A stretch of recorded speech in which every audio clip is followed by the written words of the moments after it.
Run tiger run என்று ராஜன் வலியில் துடித்தபடி தனது 5 வயது மகன் சர்வேஸ்வரனிடம் கூறினார். சில நிமிடங்களுக்கு முன் சென்னையில் உள்ள பெசன்ட் நகர் பீச் ரோட்டில் அதிவேகமாக சீறி பாய்ந்து சென்றது ஒரு ஃபாரின் கார். பின்னாலேயே 4-5 பெரிய கார்களில் ரவுடிகள் கையில் ஆயுதங்களோடு துரத்தி வந்தனர். அவர்களிடம் மாட்டிக்கொள்ளாமல் லாவகமாக காரை ஓட்டினாலும் திடீரென எங்கிருந்தோ வந்த புல்லட் ஒன்று ராஜனின் கையை பதம் பார்த்துவிட அதிவேகத்தோடு கடற்கரை லேம்ப் போஸ்டில் மோதி நிறுத்தினார். துரத்தி வந்த ரவுடிகள் அவரை சுற்றி வளைத்தனர். இனி தப்பிப்பது கடினம் என்று புரிந்து கொண்ட ராஜன் எப்படியாவது மகனை மட்டுமாவது காப்பாற்றிவிட துடித்தார். தன் கையில் அணிந்திருந்த புலி முத்திரை பதித்த மோதிரத்தை கழட்டி சர்வேஸ்வரனின் சட்டை பாக்கெட்டுக்குள் திணித்தார்.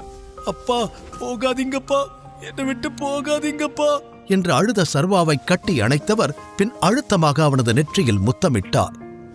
இல்ல டைகர், ஏன் வாழ்க்கையை நான் வாழ்ந்துட்டேன், நீயாவது தப்பிக்கணும், நான் திரும்ப வரலனா அப்பாவை மன்னிச்சிடு என்று கூறிவிட்டு தனது துப்பாக்கியுடன் காரை விட்டு இறங்கியவர் தன்னை சுற்றி வளைத்தவர்களை சுட ஆரம்பித்தார். அப்பா அப்பா ப்ளீஸ் பா, போகாதீங்கப்பா என அழுதபடியே காருக்குள் தவித்தான் சர்வா. துப்பாக்கி சத்தத்திற்கு பயந்து தன் காதை பொத்திக் கொண்டான். அடுத்த சில நொடிகளிலேயே ராணாவின் குண்டுகள் ராஜன் நெஞ்சை துளைக்க மண்ணில் சரிந்து விழுந்தார் ராஜன். சிகாரை எடுத்து பற்ற வைத்தபடி ராணா தன் காலால் ராஜனை மிதிக்க அவரது பார்வை காருக்குள் மறைந்திருந்த சர்வாவை தழுவியது. இந்த துரோகியோட முகத்தை மட்டும் மறந்துடாத டைகர் என்று இறுதியாக சொன்ன ராஜனின் உயிர் பிரிந்தது. அப்பா என்று அலறி அடித்து எழுந்து அமர்ந்தான் சர்வேஸ்வரன். வியர்த்து போயிருந்த தன் முகத்தை துடைத்துக் கொண்டான். கடந்த 18 வருடங்களாக இதே கனவு அவனை தூங்க விடாமல் துரத்தி வருகிறது. கையில் அணிந்திருந்த அந்த புலி முத்திரை மோதிரத்தை பார்த்தவன் தன் அப்பாவை நினைத்துக் கொண்டான். பின் ஒரு பெருமூச்சோடு வேலைக்கு கிளம்ப தயாரானான். சர்வா என்று அழைக்கப்படும் சர்வேஸ்வரன் சென்னையில் உள்ள ஒரு பிரைவேட் கம்பெனியில் டெலிவரி பாய் வேலை செய்கிறான். 23 வயதிற்கே உரிய சுறுசுறுப்பான நடை, ஃபிட்டான உடல் என பார்ப்பதற்கு வசீகரமாகவே இருப்பான். 18 வயது வரை வடசென்னை காசிமேட்டில் ஒரு அனாதை ஆசிரமத்தில் வளர்ந்தவன் அங்கு சொல்லிக் கொடுக்கப்பட்ட தியானம், யோகா, சிலம்பம், கராத்தே, பாக்ஸிங் என பல ஆரோக்கியமான திறமைகளை நன்றாக கற்றுக்கொண்டான். கடினமான இந்த வாழ்க்கையில் அவனுக்கு இருக்கும் ஒரே ஆறுதல் அவன் காதலி வைஷ்ணவி மட்டும்தான். இன்னைக்கு வைஷ்ணவி பர்த்டே, அவளுக்கு கேக் வாங்கிக்கிட்டு போனா சந்தோஷப்படுவா என்று நேராக ஒரு பேக்கரிக்கு சென்றவன் அங்கு இருந்த ஒரு அழகான கேக்கை பார்த்தான். இது எவ்வளவு? 2000. தனது சட்டை பாக்கெட்டில் இருந்த 100 ரூபாயை பார்த்தவன் அருகில் இருந்த சின்ன சைஸ் பீஸ் கேக்கை பார்த்து இது எவ்வளவு என்று கேட்க, இது ஒரு பீஸ் 50 rupees. ஓகே, இத 2 பேக் பண்ணுங்க என்றான். கேக்கை வாங்கிக் கொண்டவன் ஆசையோடு வைஷ்ணவியை பார்க்க அவளது அபார்ட்மெண்ட்டுக்கு கிளம்பினான். காலிங் பெல்லை அடித்துவிட்டு ஜன்னல் வழியாக பார்க்க உள்ளே டிஸ்கோ லைட், மியூசிக் சத்தம் என்று பெரிய பார்ட்டி நடப்பது போல தெரிந்தது. சில நொடிகளில் அல்ட்ரா மாடர்ன் ஸ்டைலில் கிளாமராக டிரெஸ் அணிந்திருந்த வைஷ்ணவி கதவை திறந்தாள். அதுவரை அவளை அப்படி பார்த்திராத சர்வா காண்பது அனைத்தும் உண்மைதானா என்ற குழப்பத்தோடு வைஷ்ணவியை பார்த்தான். சர்வா டெலிவரி பாய் டிரெஸ்ஸில் இருப்பதை பார்த்ததும், யாருடே மறுபடியும் கேக் ஆர்டர் பண்ணது என்று ஒருத்தி கேட்க, ஏய் உனக்கு தெரியாதா, இவன் தாண்டி வைஷ்ணவியோட லவ்வர், ஆனா சார் ஒரு டெலிவரி பாயாவும் இருக்காரு என்று இன்னொருவள் கேலியாக சொல்லி சிரிக்க வைஷ்ணவியின் முகம் சிரித்து போனது. சர்வாவும் அவமானத்தில் குறுகி நின்றான். அப்போது பின்னாலிருந்து, ஹே வைஷு பேபி என்று ஒரு 25 வயது ஆண் குரல் கேட்க சர்வா திரும்பினான். கையில் ஒரு காஸ்ட்லி கிஃப்ட் பாக்ஸுடன் நின்று கொண்டிருந்த ஆகாஷ் சர்வாவை கண்டுகொள்ளாமல் அவனை தாண்டி சென்றான். வைஷ்ணவியின் விரல்களில் ஒரு டைமண்ட் ரிங்கை மாட்டிவிட்டு, ஹாப்பி பர்த்டே டார்லிங் என்று கட்டி அணைத்து வாழ்த்து கூறினான். அவனை தடுக்காமல் சிரித்துக்கொண்டே கட்டி அணைத்த வைஷ்ணவி, இதுக்கு மேல நடிக்க முடியாது என்று மனதிற்குள் முடிவெடுத்தாள். ஹே லிசன் எவ்ரிவன், இனிமே ஆகாஷ் தான் என்னுடைய பாய் ஃப்ரெண்ட், லவர் எல்லாம், இந்த டெலிவரி பாய் சர்வா இல்ல, ஓகே என்று சத்தமாக சொன்னவள் ஆகாஷை தோளோடு தோள் அணைத்துக் கொண்டாள். சர்வாவின் தலையில் இடி விழுந்தது போல பெரும் அதிர்ச்சி. வைஷு, நீ என்ன பேசிக்கிட்டு இருக்க, எதுக்காக இப்படி எல்லாம் பண்ற என்று அதிர்ச்சியுடன் அவன் கேட்க, அவளை வேற என்னடா பண்ண சொல்ற, உன்ன மாதிரி ஒரு பிச்சைக்காரன் கூட வாழ்க்கை முழுக்க இருந்து கஷ்டப்பட சொல்றியா? அதான் சொல்லிட்டா இல்ல, கிளம்பு என்று ஆகாஷ் நக்கலாய் சொன்னான். அனைவரும் சத்தமாக சிரிக்க சர்வாவின் முகம் கோபத்தில் சிவந்தது, கைகள் முறுக்கேறியது. அடுத்த நொடி அவன் விட்ட பஞ்சில் ஆகாஷின் மூக்கு உடைந்து ரத்தம் கொட்டியது. அவன் ஆ என கத்தி வலியில் துடிக்க கையில் வைத்திருந்த கேக்கை வைஷ்ணவியின் முகத்தின் மீது வீசி எறிந்தவன், சீ, நீ எல்லாம் ஒரு ஆளுன்னு உன்னை போய் சின்சியரா லவ் பண்ணேன் பாரு, என்ன சொல்லணும் என்று கூறியவன் அங்கிருந்து கிளம்பி விட்டான். வெளியே வந்தவன் நேராக வைன் ஷாப் சென்று அனைத்தையும் மறப்பதற்காக கடகடவென குடிக்க ஆரம்பித்தான். கடைசியாக ரோட்டில் தள்ளாடியபடி நடந்தவன் ஒரு நிலைக்கு மேல் அப்படியே சரிந்து ரோட்டோரமாய் மயங்கி விழுந்தான். அவன் கையில் இருந்த சரக்கு பாட்டில் உருண்டு போய் அந்த ரோட்டின் எதிர்புறம் நின்றிருந்த ஒரு விலை உயர்ந்த காரின் டயரில் மோதி நின்றது. அதற்குள் அமர்ந்து எரிச்சலோடு ஸ்மோக் செய்து கொண்டிருந்தான் தீரஜ். பணக்கார வீட்டு இளைஞனான அவன் சீப்பான சந்தோஷத்திற்காக எந்த எல்லைக்கும் செல்லக்கூடியவன். இந்த வேதிக்காவை என்ன பண்றதுன்னு புரியலையே. ஃபேமிலி பிசினஸ்ல நாளுக்கு நாள் அவளோட கை ஓங்கிட்டே இருக்கு. கழவனும் அவளை நம்ப ஆரம்பிச்சிட்டான். என்ன பண்றது என்று தன் சிஸ்டரை பற்றி தீவிரமாக சிந்தித்துக் கொண்டிருந்தவனின் பார்வை ரோட்டோரமாய் கிடந்த சர்வாவின் மீது பட்டது. அடுத்த நொடியே ஒரு திட்டத்தை போட்டு மனதிற்குள் சிரித்தவன் தனது நண்பர்களிடம், அவனை தூக்கிடுவாங்கடா என்று சொன்னான். 2 பேர் அவனை தூக்கி தீரஜின் காருக்குள் பின்சேட்டில் போட்டனர். நேராக ஒரு ஸ்டார் ஹோட்டல் முன்பு வந்து நின்றது தீரஜின் கார். சர்வாவோடு அவனது நண்பர்கள் காரிலிருந்து இறங்க, ரூம் நம்பர் 396, இவனை அங்க போட்டுட்டு வாங்க. டேய், மறக்காம இவன் ட்ரெஸ் எல்லாம் 65 வயது மதிக்கத்தக்க கம்பீரமான ஒரு நபர் கோட் சூட்டில் நரைத்த பெரிய மீசை தாடி கையில் ஸ்டிக்குடன் அந்த ரூமிற்குள் நுழைந்தார். அவர் பெயர் அதியமான். தாத்தா, பாத்தீங்களா இவன் என்ன வேலை பண்ணிருக்கான்னு என்று தீரஜ் ஏத்திவிட கோபத்தோடு வேதிகாவை பார்த்தவர் பளார் என அறைந்தார். எப்பேற்பட்ட குடும்பத்துல பிறந்துட்டு என்ன வேலை பண்ணிருக்க நீ என்று அவளை திட்டியவர் அருகிலிருந்த சர்வாவை முறைக்க, சார், நீங்க நினைக்கிற மாதிரி நான் எந்த தப்பும் பண்ணல என்று சற்று தயக்கத்துடன் அவன் ஏதோ சொல்ல வர, என்னடா பண்றதெல்லாம் பண்ணிட்டு நல்லவன் மாதிரி நடிக்கிறியா? டேய், இவன் அடிங்கடா என்று தீரஜ் சொல்ல அவனும் அவனது நண்பர்களும் சர்வாவை அடிக்க ஆரம்பித்தனர். நிறுத்தங்க என்று கத்திய அதியமான் சர்வாவின் சட்டையை பிடித்து இழுத்தார். யாருடா நீ? எவ்வளோ தைரியம் இருந்தா எங்க வீட்டு பொண்ணு மேல கை வச்சிருப்ப என்று கத்தினார். சர்வா பதில் பேச முடியாமல் தடுமாறி நிற்க உடனே அதியமான், எப்ப இப்படி ஒரு தப்பு நடந்துச்சோ இதுக்கு மேல இதை இப்படியே விட்டா சரி வராது. 2 பேருக்கும் உடனே கல்யாணம் பண்ணி வச்சிடணும். நீரஜ், நாளைக்கே அதுக்கான ஏற்பாட்டை பண்ணிடு. இனி இவன் தான் நம்ம குடும்பத்தோட மாப்பிள்ளை, வேதிகாவோட புருஷன் என்று அழுத்தமாக கூற வேதிகா அதிர்ச்சியில் மலைத்து நின்றாள். தாத்தா, நீங்க தப்பா புரிஞ்சுக்கிட்டீங்க, நான் சொல்றது கொஞ்சம் கேளுங்க என்று அவள் பதற்றத்துடன் சொல்ல அவளை முறைத்தவர், எதுவும் பேச தேவையில்லை, இவனை கூட்டிட்டு இப்பவே கிளம்பு. சாயங்காலம் விக்ரமனோட பார்ட்டி இருக்கு, அங்க இவன் தான் உன்னுடைய ஃபியான்சேன்னு எல்லாருக்கும் இன்ட்ரோடியூஸ் பண்ணி வைக்கணும் என்று கண்டிப்புடன் சொல்லியவர், நான் சொன்னதை மீறி ஏதாவது நடந்துச்சு அப்புறம் நீ திரும்ப வீட்டுக்குள்ளேயே வர முடியாது என்று மிரட்டிவிட்டு சென்றார். தீரஜும் தன் திட்டம் வெற்றியடைந்த மகிழ்ச்சியில் வேதிகாவை பார்த்து நக்கலாக சிரித்துவிட்டு சென்றான். அடி வாங்கிய சர்வா வலியில் முனகிக் கொண்டிருக்க வேதிகா அவனிடம், யாருடா நீ, ஏன் இப்படி என் வாழ்க்கையை நாசமாக்குற என்று தன் தலையில் கை வைத்து அழ ஆரம்பித்தாள். இதற்கு சர்வாவிடம் எந்த பதிலும் இல்லை. பின் கண்ணீரை துடைத்தவள், உனக்கு என் ஃபேமிலி பத்தி தெரியாது, தாத்தா சொல்லிட்டா அதை மாத்தவே முடியாது, என் தலை எழுத்து இனி உன் கூடதான் ஆயிடுச்சு, கிளம்பி தோல என்று சர்வாவை தன் காரில் கூட்டிச் சென்று அவன் வீட்டில் இறக்கிவிட்டவள், ரெடியா இரு, ஈவினிங் 5 o'clock நான் வந்து உன்னை பிக்கப் பண்ணிக்கிறேன் என்று கூறியவள் விருட்டென கிளம்பிச் சென்று விட்டாள். அப்போதும் சுற்றி நடப்பது புரியாமல் நின்றிருந்த சர்வா, நான் எப்படி அங்க போனேன், என்னதான் நடந்துச்சு நேத்து நைட்டு என்று தலையை பிடித்துக் கொண்டான். பிறகு, என்ன இருந்தாலும் நான் அப்படி பண்ணிருக்க கூடாது, என்னால ஒரு பொண்ணு வாழ்க்கையே கெட்டு போச்சு என்று தன் மீது கோபப்பட்டு கொண்டவன் குற்ற உணர்ச்சியில் தவித்தான்.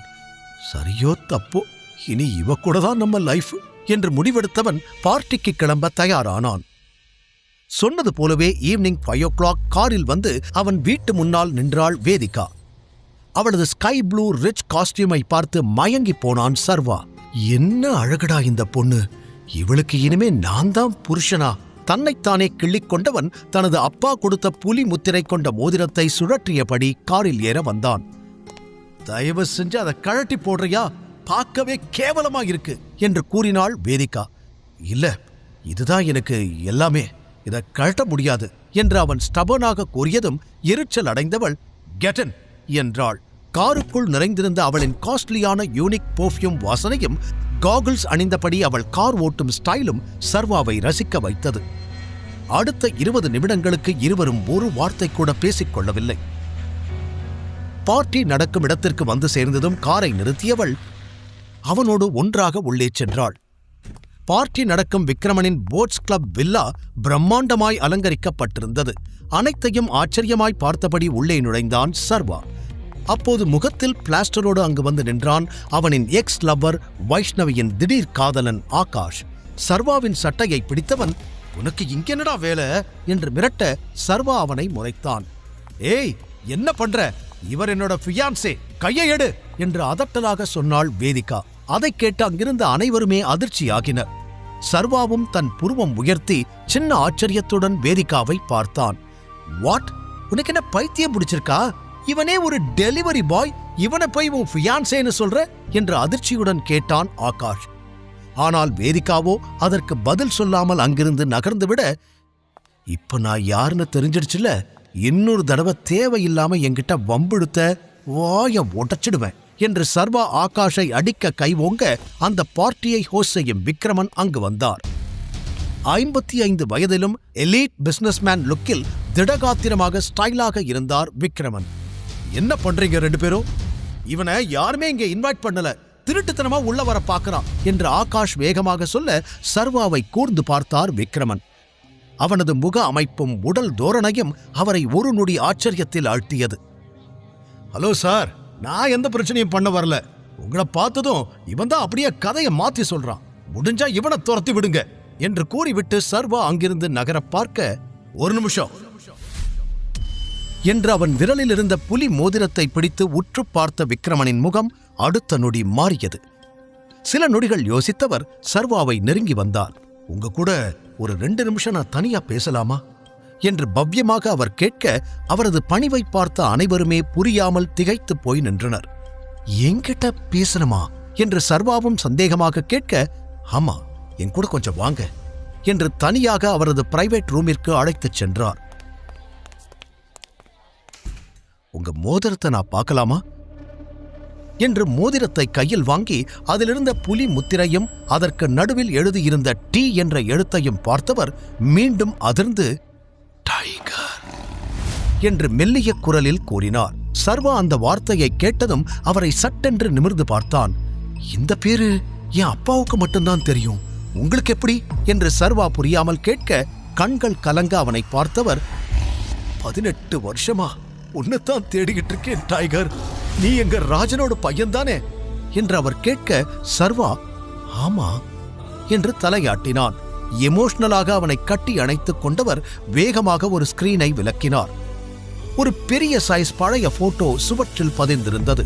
அதில் சர்வாவின் அப்பா ராஜன், விக்ரமன் மற்றும் ராணா மூவரும் இளம் வயதில் நண்பர்களாக சிரித்தபடி நின்று கொண்டிருந்தனர். அதில் தன் அப்பாவை கொன்ற ராணாவின் முகத்தை பார்த்ததும் சர்வா அதிர்ச்சி அடைந்தான். இந்த துரோகியோட முகத்தை மட்டும் மறந்துடாத டைகர் என்று அவன் அப்பாவின் இறுதி வார்த்தைகள் அவன் காதுகளில் மீண்டும் ஒலிக்க, கோபத்தில் அவன் முகம் சிவந்தது. தன் உணர்ச்சிகளை கட்டுப்படுத்திக் கொண்டான். என் பேரு விக்ரமன், உன் அப்பாவோட உயிர் நண்பன். உன் அப்பா, நான், ராணா, நாங்க 3 பேரும் சேர்ந்துதான் இந்த H&T பிசினஸ் சாம்ராஜ்யத்தை உருவாக்கணும். ஆனா இதோட வெற்றியில பெரிய பங்கு உங்க அப்பாவோடதுதான். இதுக்கு நீதான் ஒரே வாரிசு டைகர் என்று அவர் கூற, இன்னும் அதிர்ச்சியில் உறைந்தான் சர்வா.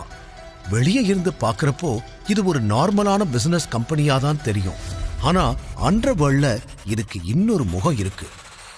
ஹவுஸ் ஆஃப் டைகர்ஸ் என்று அவர் சொல்லச் சொல்ல சர்வாவுக்கு தன் அப்பாவின் ஆபத்தான வாழ்க்கை அப்போதுதான் புரிய ஆரம்பித்தது. நம்ம நாட்டுல இருக்கிற அரசியல்வாதிகள், செலிபிரிட்டிஸ், பெரிய பெரிய பணக்காரங்க எல்லாம் நம்ம கம்பெனி பேரை கேட்டாலே பயத்துல நடுங்குவாங்க. உன் அப்பா ராஜன் வச்சதுதான் சட்டம். அதை யாராலையும் மீற முடியாது. ஆனா உன் அப்பா நல்லவர். சட்டத்துக்கு புறம்பா நாங்க சில வேலைகள் செஞ்சாலும் அது எல்லாமே கஷ்டப்படுற மக்களுக்காகத்தான். உன் அப்பா இறந்ததுக்கு அப்புறம் இங்க எல்லாமே மாறி போச்சு. அது வரைக்கும் நம்மளை பார்த்து பயந்து ஒளிஞ்ச நிறைய பேர் நமக்கு எதிரிகளா உருமாற ஆரம்பிச்சாங்க. அதுல நம்மளோட மிகப்பெரிய எதிரியே ஆதிசேஷன் தான். அவனும் பல வருஷமா உன்னை தேடி கண்டுபிடிச்சு எப்படியாவது கொலை பண்ணணும்னு தான் வெயிட் பண்ணிக்கிட்டு இருக்கான். உன் அப்பா பண்ண புண்ணியத்துல இத்தனை வருஷமா நீ அவங்கிட்ட இருந்து தப்பிச்சிட்ட என்று விக்ரமன் ஒரே மூச்சில் பிளாஷ்பேக்கை சொல்ல சர்வா நிதானமாக கேட்டுக்கொண்டிருந்தான். இப்போ ராணாவோட மகன் சூர்யா தான் நம்ம பிசினஸ மொத்தமா பார்த்துக்கிட்டு இருக்கான். ஆனா நீ திரும்பி வந்துட்டதால இன்னையிலிருந்து நீ தான் இங்க எல்லாமே. இந்த கம்பெனியோட மொத்த கண்ட்ரோல் உன் கைக்கு சீக்கிரமே வந்துடும். இந்த நாளுக்காகத்தான் நான் இவ்வளவு நாள் வெயிட் பண்ணிக்கிட்டு இருந்தேன். உன் அப்பா கூட வேலை பார்த்த மாதிரியே இனி உன் கூட வேலை பார்க்க போறது எனக்கு ரொம்ப சந்தோஷமா இருக்கு.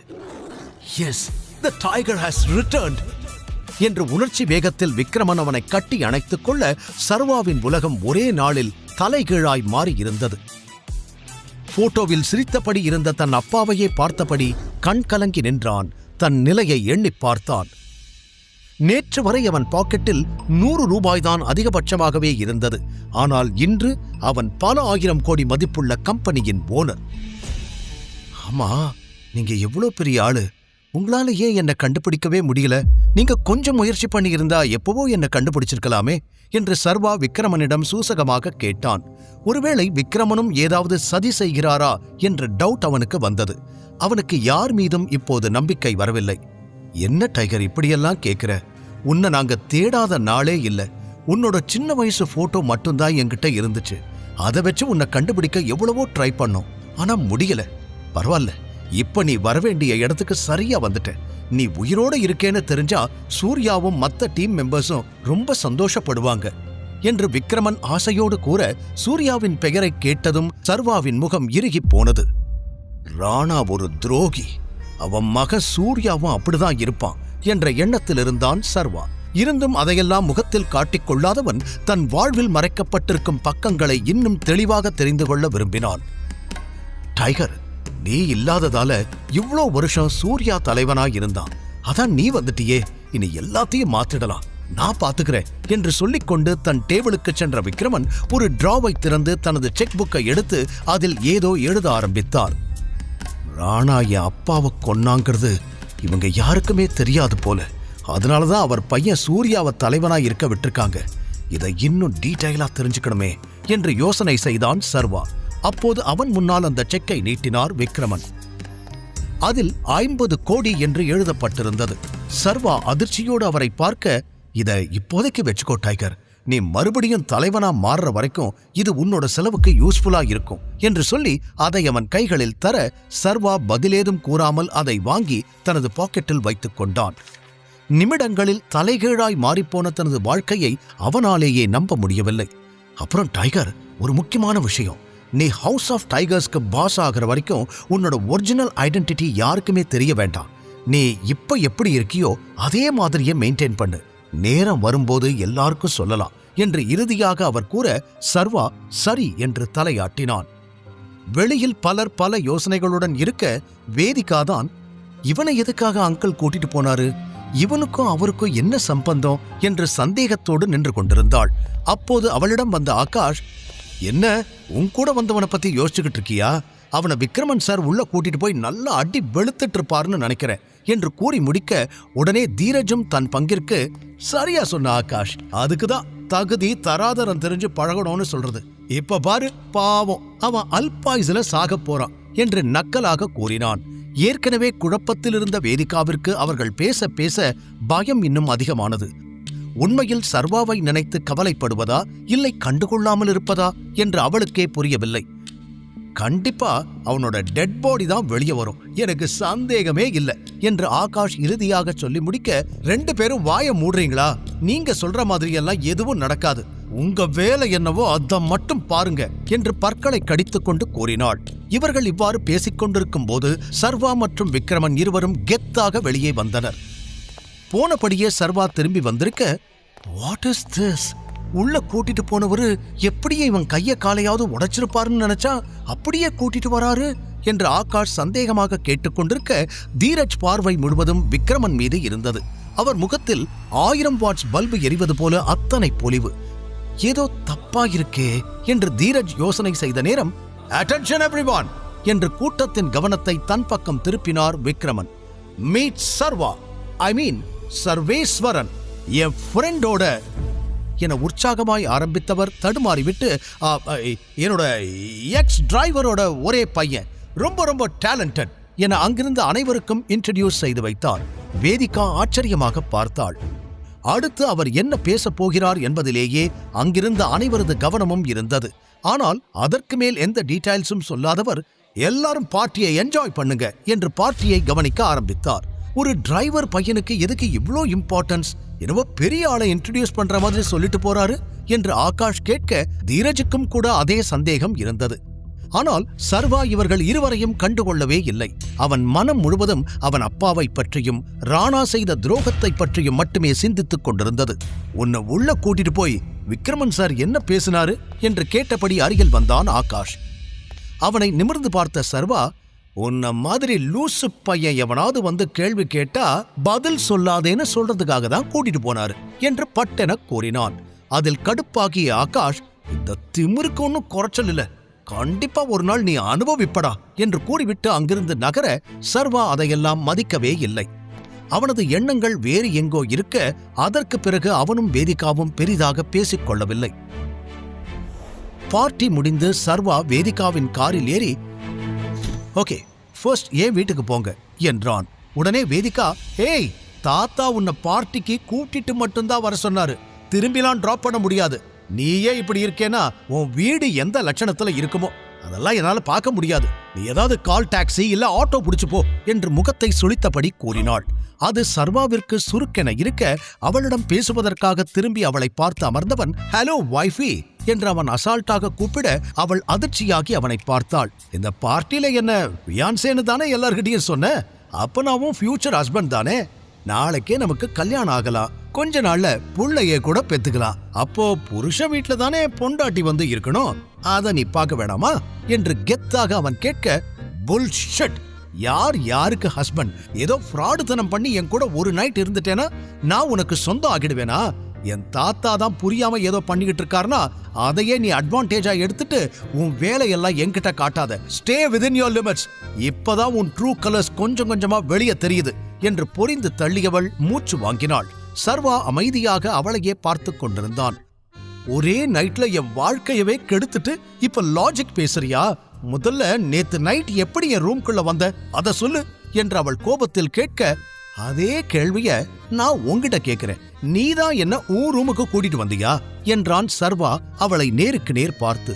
அதை சற்றும் எதிர்பாராத வேதிகா ஒரு நொடி திணறிப் போனாள். பின் சமாளித்துக் கொண்டவள், பண்றதெல்லாம் பண்ணிட்டு என்னையவே கேள்வி கேட்கிறியா?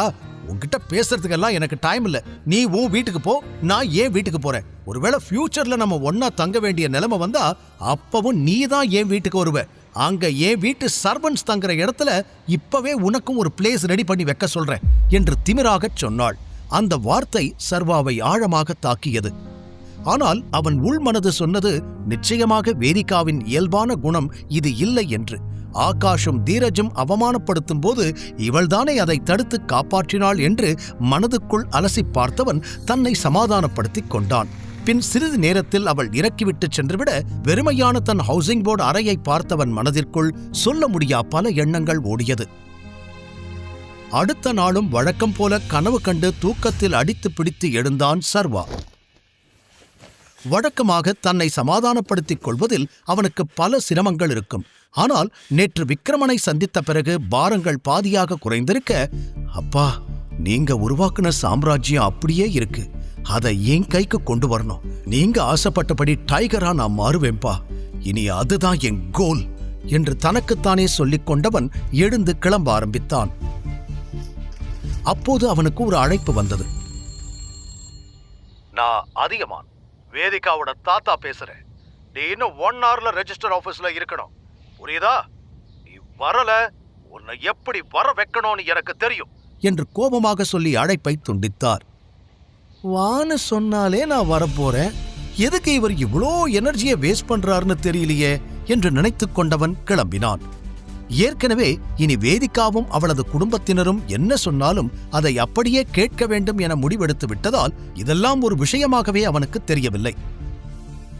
ரெஜிஸ்டர் ஆபீஸில் அதியமான், வேதிகா, தீரஜ் மூவர் மட்டுமே இருக்க சர்வா அங்கு சென்றான். ஃபார்மாலிட்டிஸ் எல்லாம் முடிச்சாச்சு, கையெழுத்து மட்டும் போடு என்று தீரஜ் கூற பதில் எதுவும் பேசாமல் அவர்கள் காட்டிய இடத்தில் கையெழுத்து போட்டான்.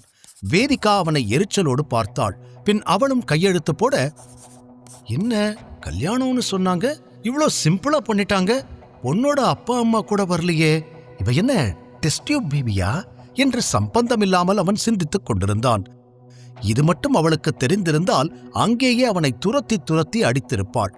டாக்குமெண்ட்ஸை சரிபார்த்த ரெஜிஸ்டர், எல்லாம் ஓகே சார், இன்னும் 1 வீக்ல மேரேஜ் சர்டிபிகேட் ஆன்லைன்ல எடுத்துக்கலாம் என்று சொல்ல அங்கிருந்து வெளியே வந்த அதியமான், இன்னையிலிருந்து நீங்க 2 பேரும் லீகலா ஹஸ்பண்ட் அண்ட் ஒய்ஃப், இனிமேலாவது ஒழுக்கமா இருங்க என்று இருவரையும் பார்த்து சொன்னவர், சீக்கிரமா இவனை நம்ம வீட்டுக்கு கூட்டிட்டு வர வழிய பாரு, தீரஜ் போகலாம் என்று வேதிகாவிடம் சொல்லிவிட்டு தன் காரில் ஏறி சென்று விட்டார்.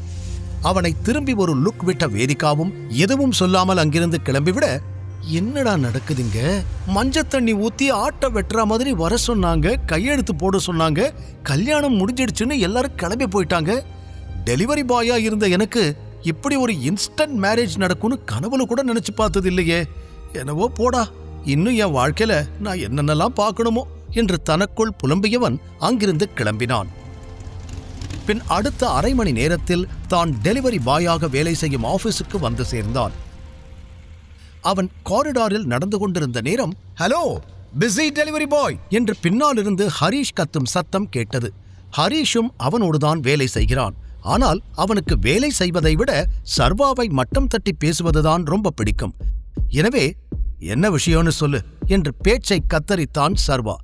பாஸ் உன்னை கூப்பிடுறாரு, நேத்து இன்ஃபார்ம் பண்ணாம வேலைக்கு லீவ் போட்டுட்ட, அப்புறம் இன்னைக்கும் லேட்டு என்று சொல்ல தன் பாஸின் கேபினுக்கு சென்ற சர்வா, குட் மார்னிங் சார் என்று சொல்ல அவனுக்கு எதிரே பெரிய தொப்பையோடும் சொட்டை தலையோடும் அமர்ந்திருந்த அவன் பாஸ் சர்வாவை ஏளனமாக பார்த்தார். இந்த ஒண்ணுதான் குறைச்சல், நேத்து எதுக்கு லீவ் போட்ட என்று கத்த, சார் மாசத்துக்கு ஒரு தடவை கேஷுவல் லீவ் எடுக்கலாம் இல்ல என்றான் சர்வா நியாயமாகவே.